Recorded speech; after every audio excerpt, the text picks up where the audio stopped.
You know how Steve Jobs was famous for taking his walking meetings? Well, Mark Zuckerberg does that too. Turns out there's some real science why some of our greatest innovators prefer to think on their feet. Today, I just wanted to share a little research that I've discovered about the power of walking and talking versus sitting and typing. The most compelling research comes from Stanford University. They found that a person's creative output increased by an average of 60% when they were walking.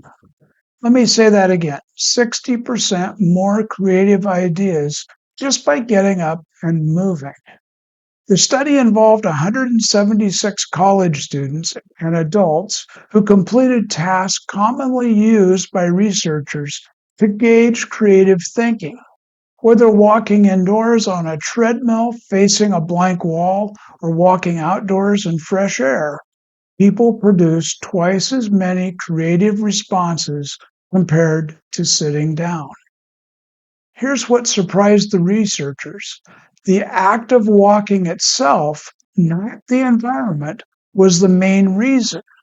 Even walking on a treadmill in a small, boring room had strong results. Now, before you go and throw out your desk chair, there are some important nuances to look at.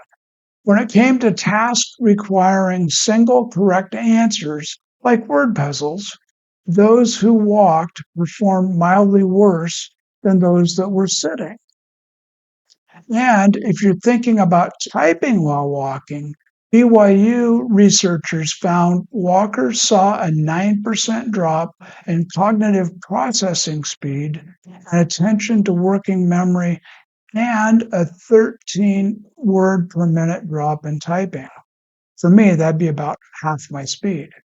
The research shows that typing efficiency is reduced while walking on a treadmill relative to sitting, and walking affects typing speed performance more heavily than the cognitive outcomes.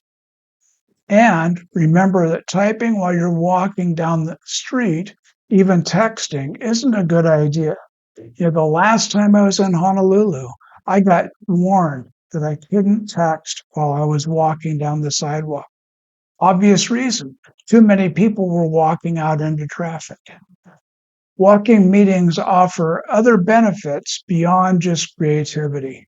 Walking helps break down formalities, relaxes inhibition, and fosters camaraderie between colleagues. And less eye contact can fuel more personal conversation. Meeting on the go often minimizes distraction.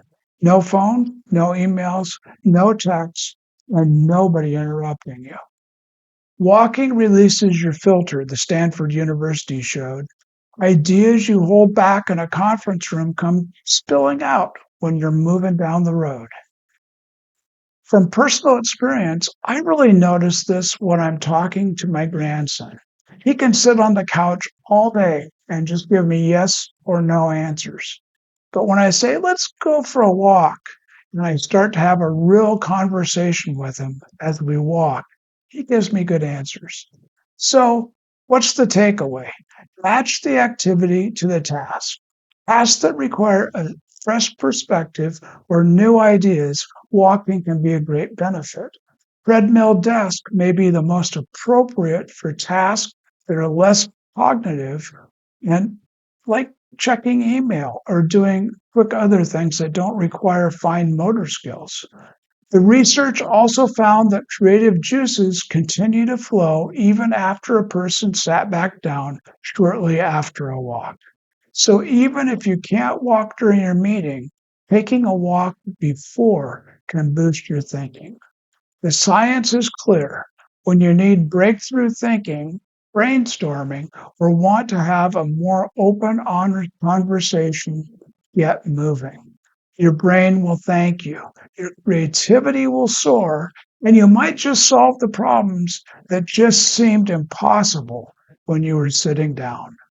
This is a great thing to remember as you do your walk and talk today. The walk and talk exercise is meant to help you get your juices flowing and keep them going. Ready, set, walk.